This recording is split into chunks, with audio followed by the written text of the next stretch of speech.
नमस्कार आदाब, मैं किल सिद्दीकी लेकर हाजिर हूँ राजस्थान में। आज बात करेंगे सिसवा के 317 विधानसभा जो इंडो नेपाल के एकदम बगल में है, यानी आखिरी छोर। और दोनों डबल इंजन की सरकार ये कहती है कि आखिरी छोर में काफ़ी विकास हुआ, लेकिन जो मुख्य रूप से मुझे पश्चिमी यूपी, बुंदेलखंड, अवध, अब मैं जो पूर्वांचल पहुंचा हूँ आखिरी छोर पर ही खड़ा हूँ।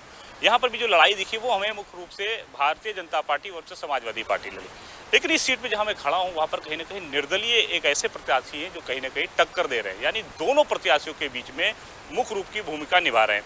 अब ऐसे में कहने की जीत के उस कगार पर है जहाँ पे हमारी कुछ लोगों से बात हुई कि निर्दलीय यानी बदलाव की स्थिति यहाँ पैदा हो रही है। हालांकि अजय श्रीवास्तव जी हमारे साथ है। पहले तो बहुत बहुत स्वागत है श्रीवास्तव जी आपका। धन्यवाद सर। जिस तरह अभी मेरी कई लोगों से बात पूरे क्षेत्र में पूरा दिन रहा है, यहाँ के लोग बदलाव चाह रहे हैं, लेकिन जो लड़ाई जो आप निर्दलीय प्रत्याशी के रूप में मैदान में इस आप लेकिन भारतीय जनता पार्टी में रहे और आपका ये भगवा बता भी रहा है कि आप भारतीय जनता पार्टी, लेकिन टिकट न मिलने के कारण आपने निर्दलीय आपने की कि हम फैसला किया निर्दलीय लड़ेंगे।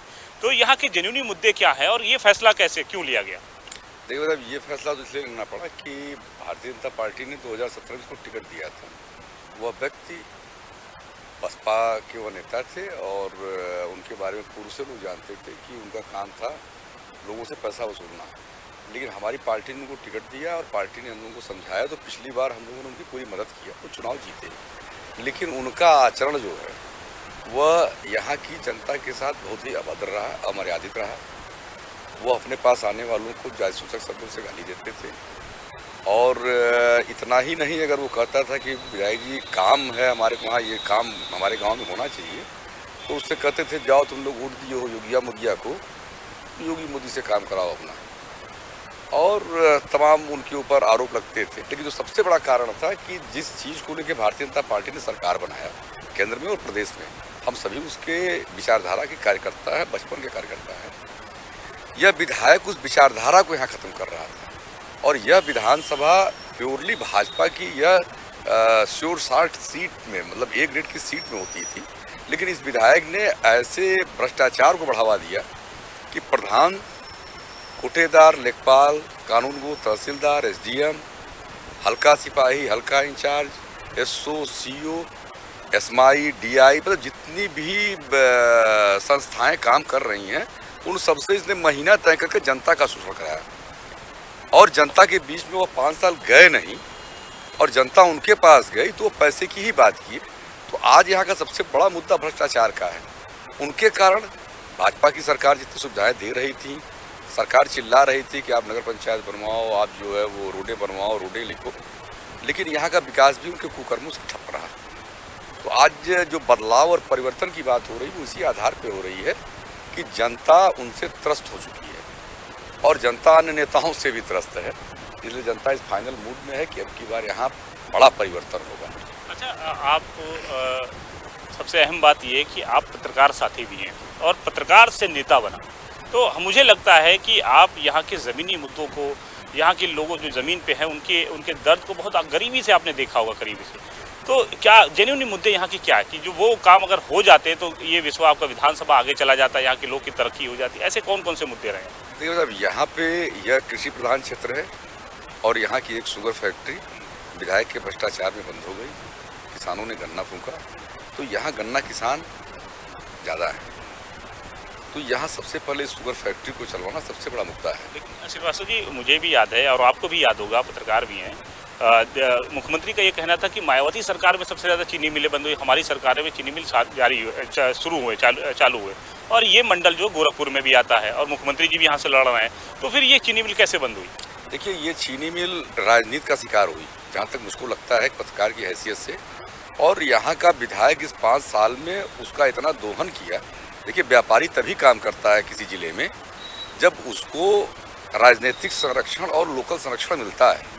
वो व्यापारी यहाँ पे हमारा भी हित, हमारा किसानों के हित के लिए फैक्ट्री लगाया था, जनता के हित के लिए और अपने हित के लिए। लेकिन उसके हित में जब कोई बाधा उत्पन्न करेगा, हमारे विधायक जी की देन है कि यहाँ पे एक IPL फैक्ट्री चल रही है आज की सिसवा में, उसमें वो घटतौली करा के उस मिल मालिक से पैसा ले रहे हैं जो एक बहुत रेनाउंड फर्म का वो संस्था है। तो वहाँ भी हमको जो लगता है जिस हिसाब से वो प्रेशर बनाते हैं, जिस हिसाब से दबाव पैसे के लिए बनाते हैं, नौकरी के लिए अपने लड़के को नौकरी दिलवाए, तो यहाँ व्यापारी भग रहे हैं और इस शुगर फैक्ट्री या शुगर फैक्ट्री वाला भुगतान नहीं हो पाया था। सरकार इस पर दबाव बना रही थी, सरकार ने पैसा भी दिया था। तो मुख्यमंत्री की बात अपनी जगह सही है कि मुख्यमंत्री जी ने कहा था कि मायावती जी के सरकार में फैक्ट्रियां बंद हुई, लेकिन इसमें बंद होने का सबसे बड़ा कारण कि मिल मालिक भी बेईमान था और हमारा विधायक भी बेईमान था, इसलिए यह फैक्ट्री 19 के बाद से न चलने के बराबर चली और गन्ना किसानों ने अपना गन्ना खेतों में फूका। तो यहाँ सबसे बड़ी समस्या वो है। उसके बाद किसान कृषि प्रधान क्षेत्र है, यहाँ अनुसंधान केंद्र होना चाहिए, यहाँ कृषि विश्वविद्यालय होना चाहिए, महाविद्यालय होना चाहिए। अंतर्राष्ट्रीय बॉर्डर है हमारा ठूठीबारी। मुख्यमंत्री जी चिल्ला रहे थे, लेकिन हमारा विधायक पैसा वसूलने में लगा हुआ था। अगर वह नगर पंचायत बनता तो अंतर्राष्ट्रीय सीमा हमारी और सुंदर अच्छी होती और उससे विकास होता है। जब एक संस्था वहाँ काम करने लगती है तो गलियों का, गाँव का विकास होता है। मिठौरा हमारी बड़ी जगह है, वह नगर पंचायत बन सकता था, लेकिन इस व्यक्ति ने कोई प्रयास विकास के लिए किया ही नहीं। और यहाँ पे स्वास्थ्य और शिक्षा, वह व्यक्ति सिर्फ दलाली, सिर्फ दलाली, सिर्फ दलाली। तो दलाली के नाते यहाँ पे मुख्यमंत्री जो चाहते थे, प्रधानमंत्री जो चाहते थे, वो योजनाएं ठप हो गई। उन सारी योजनाओं को शुरू कराना, इंटरनल रोडों को ठीक कराना, फैक्ट्री चलवाना, ये सब प्रमुख मुद्दे हैं। स्वास्थ्य, शिक्षा और रोजगार, इन 3 मुद्दों पे बड़े काम यहाँ हुए कि नहीं? देखिए, बड़े काम तो हमारे विधायक जी की मेहरबानी से तो कुछ नहीं हुए अभी तक। बस आप ये समझें कि केंद्र सरकार की जो रोडें दिख रही हैं और प्रदेश सरकार ने, हमारे विधायक अभी प्रधानों की बैठक ले रहे थे, उसमें रो रो के कह रहे थे, प्रधान जी लोगों से माफ़ी मांग रहे थे कि मैंने आपका यहाँ शौचालय शून्य करा दिया, आपको वहाँ आवास शून्य करा दिया, मुझको माफ़ कर दीजिए, मैं बहुत पापी हूँ।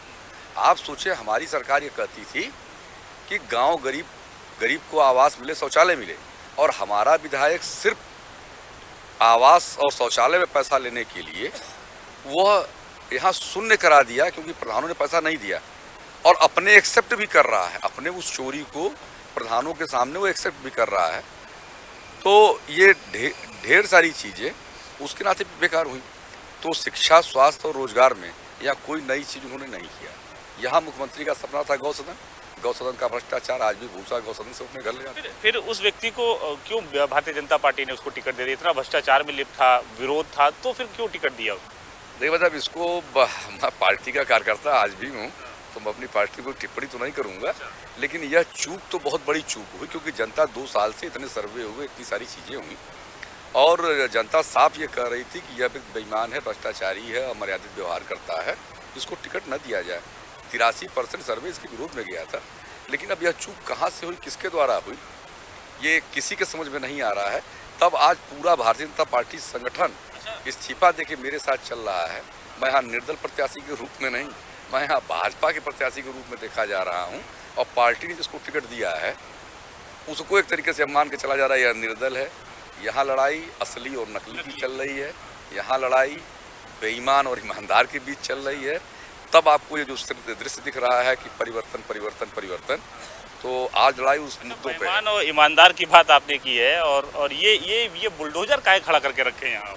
देखिए, बुलडोजर तो भाई योगी जी का एक सपना था और उन्होंने किया था कि हम ये बुलडोजर मेरा नहीं है, मतलब अपने खड़ा तो यही बुलडोजर है, और आप भी कहे कि असली और नकली और बेईमान ईमानदार की बात हो रही है। देखिए भैया, अभी परसों मुख्यमंत्री जी आए थे 2 या 3 दिन पहले, तो उनकी सभा में भी बुलडोजर लगा था। वो तो हेलीकॉप्टर से बोल रहे थे, देखिए मेरी सभा में बुलडोजर है। तो हमसे कई पत्रकार साथियों ने पूछा, और मुख्यमंत्री जी फरिंदा की अपनी मीटिंग में जो जनसभा उनकी हुई थी, उसमें उन्होंने प्रेम सागर जी को ऑफर दिया था। देखिए, हर बड़ा नेता हमारा यह जान रहा था कि यह 5 साल में अरबपति हो गया जनता का खून चूस के। 3 मंडा खेत वाला अरबपति हो गया, और उन्होंने कहा कि प्रेम सागर जी इतनी रजिस्ट्रियाँ कराते हैं, ये चाहे तो जम्मू में करा लें, चाहे तो श्रीनगर में करा लें, ये चाहे तो वहाँ चुनाव लड़ लें। लेकिन मुख्यमंत्री जी ने सीधा सीधा कमेंट उस जनसभा से किया था, और उसके बावजूद टिकट मिला और मुख्यमंत्री जी यहाँ आए। तो पत्रकार साथियों ने पूछा कि ये बुलडोजर खड़ा किया गया था जनसभा में, तो मैंने कहा नहीं, मुख्यमंत्री जी पूर्व से यह जानते हैं कि प्रेम सागर जी ही सबसे अवैध संपत्ति अर्जित किए हुए हैं, और हमारे मुख्यमंत्री जी नैतिक व्यक्ति हैं, अपने मूल्यों पर रहने वाले व्यक्ति हैं। चाहे वह दल का हो, चाहे वो विपक्ष का हो, अगर वो अवैध संपत्ति इकट्ठा करेगा तो उसको मुख्यमंत्री जी गिरवाएंगे। और यह बुलडोजर उस जनसभा में इसीलिए लगा हुआ था। और यह बुलडोजर तो सिर्फ संजोग की बात है कि जहाँ हमारा खड़ी है, इसलिए वो खड़ी अच्छा, है। आइए आइए, आप भी जमीनी नेता है, पत्रकार है, हम भी पत्रकार है, बैठिए। ये कुछ जमीन की बातें जमीन पे बैठ के कर लेते हैं। श्रीवास्तव जी, ये बताइए, जिस तरह भारतीय जनता पार्टी और बीजेपी दोनों की लड़ाई मुझे हर जगह दिख रही है, कांग्रेस भी कई सीटों पे लड़ रही है और बसपा भी लड़ रही है, लेकिन इन सीटों पर जहां पर निर्दलीय कहीं ना कहीं महत्वपूर्ण भूमिका निभा सकते हैं, वो सीट पे मैं खड़ा भी हूँ, जहां पर मेरी चर्चा पूरे दिन में हुई। लोग कह रहे नहीं, आप आगे जा सकते हैं और बदलाव चाहिए। तो इसे किस नज़र से, यहाँ की जनता को किस नज़र से आप देख रहे हैं, वजह क्या है इसकी? मैंने शुरू की बात में कहा कि यहाँ का आज की डेट में अगर मुद्दा पूछा जाए तो यहाँ भ्रष्टाचार, विधायक का भ्रष्टाचार और आतंक, इसके विरुद्ध जनता परिवर्तन चाहती है। इस पे सरकार ने कार्रवाई क्यों नहीं की?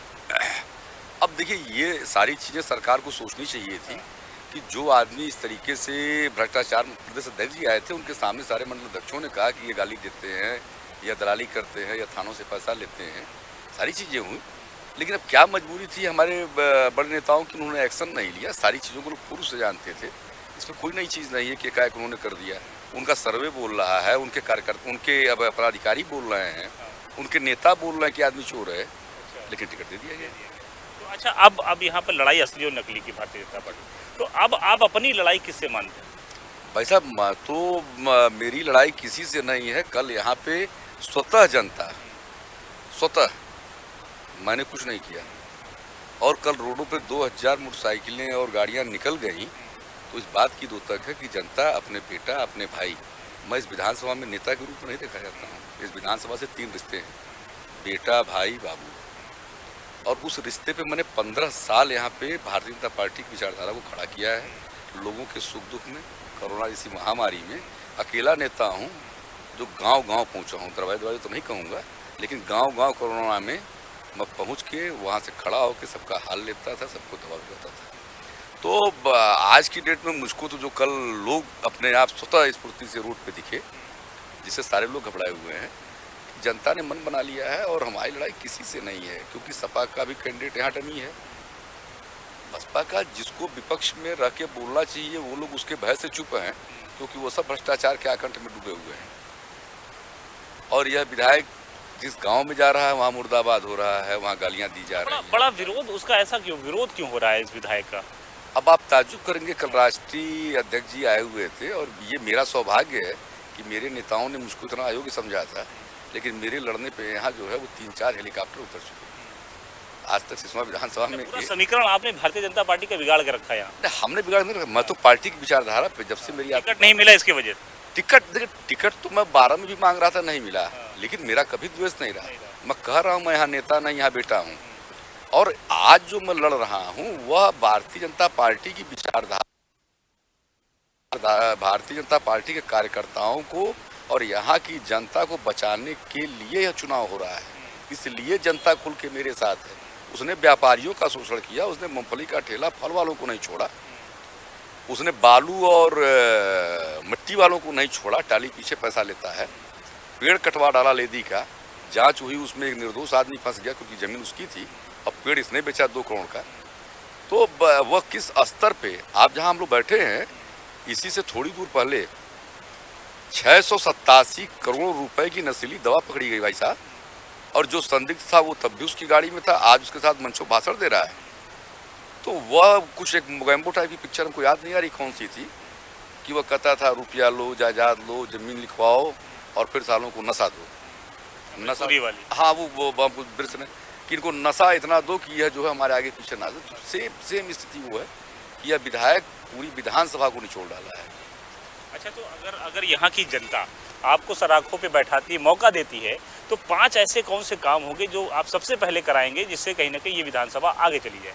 देखिए, पहले हमको स्वास्थ्य, शिक्षा और रोजगार पे ध्यान देना है साहब। उसके बाद जो मैंने कहा कि टूटीबारी नगर पंचायत, मिठौरा नगर पंचायत, निचलौल नगर पंचायत को नगर पालिका, यह सब आवश्यक काम हैं, लेकिन उसमें सर्वप्रथम शिक्षा, स्वास्थ्य, और शिक्षा में यहाँ पे कृषि से संबंधित लेबोरेटरी और ऐसा महाविद्यालय या विश्वविद्यालय, और इसको मैं बहुत दिनों से कह रहा हूँ कि इसको करना है और इसको हम करेंगे। तो हम उसको, मतलब हम जब पार्टी में थे तब भी हम माननीय सांसद जी से, मंत्री जी से कहा करते थे और इस पे हम लिखा पढ़ी भी कराते थे। मैं पद पे नहीं था, पैड मुका ही प्रयोग करता था और हमारी पहली प्राथमिकता वही रहेगी कि यहाँ स्वास्थ्य, शिक्षा और रोजगार। रोजगार यहाँ तभी आएगा जब यहाँ पे जनता भी साफ मन से व्यापारी का स्वागत करेगी। केंद्र सरकार ने रोड बनवा दिया, रोड का संजाल बढ़ा दिया और यह इस निचलौल का दुर्भाग्य है कि हमारा विधायक यहाँ कुछ ले नहीं आया पर यहाँ से ले जाने दिया। एक निचलौल की पहचान थी निचलौल डिपो, लेकिन यह व्यक्ति पैसा वसूलने में लगा रहा और निचलौल डिपो, जो निचलौल की पहचान दिल्ली तक पहुँचाती थी, वह बस डिपो यहाँ से उसके आँख के सामने ही महाराजगंज चला गया। तो यह निकम्मापन उनका। इसकी जवाब जो है जनता देगी उनको, ये आपका कहना है। जी जी। चलिए आइए कुछ और भी चीज़ें हैं, उस पर भी बात कर लेते हैं। क्योंकि ज़मीनी आप पत्रकार भी हैं तो रहें, तो इसलिए कहीं ना कहीं ज़मीन की चीज़ों को समझे, सरकार को समझा, विधानसभा को समझा।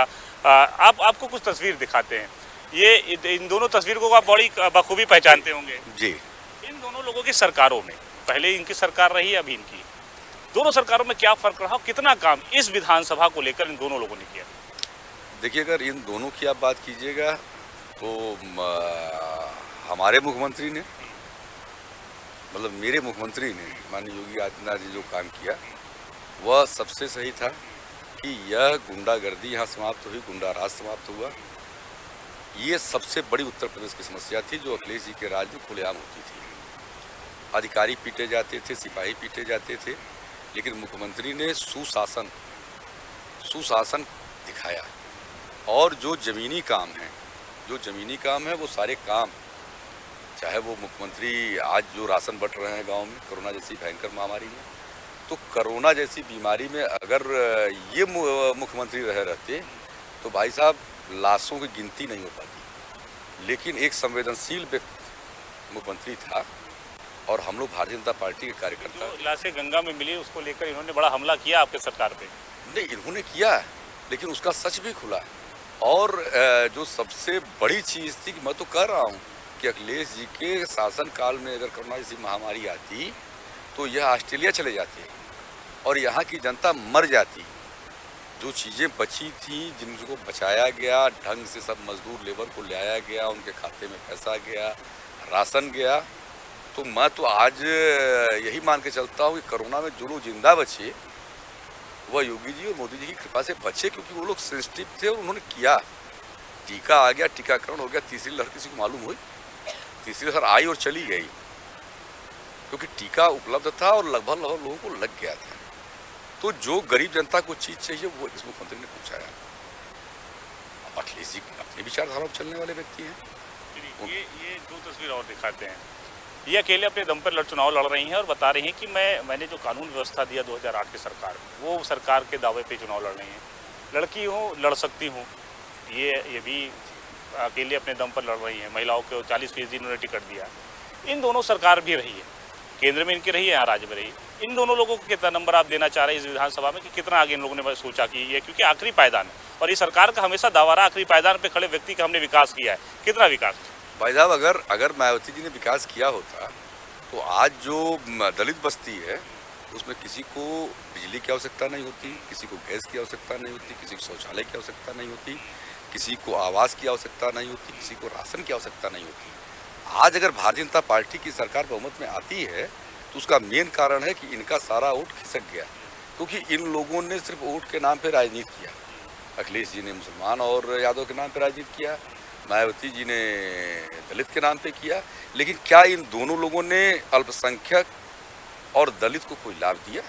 क्योंकि जो सूची, मैं पेशेवर पत्रकार हूँ और हम लोग आंदोलन करते रहते हैं और हम लोग भारतीय जनता पार्टी की मीटिंगों में बैठते हैं तो कार्यकर्ता गाली भी देते हैं कि जब भाजपा आती है तब उन्हीं को देती है जो वोट नहीं देते हैं। तो मायावती जी का ये कहना कि निचला पायदान तो उनकी सरकार में जितना गरीब था उससे और गरीब हुआ।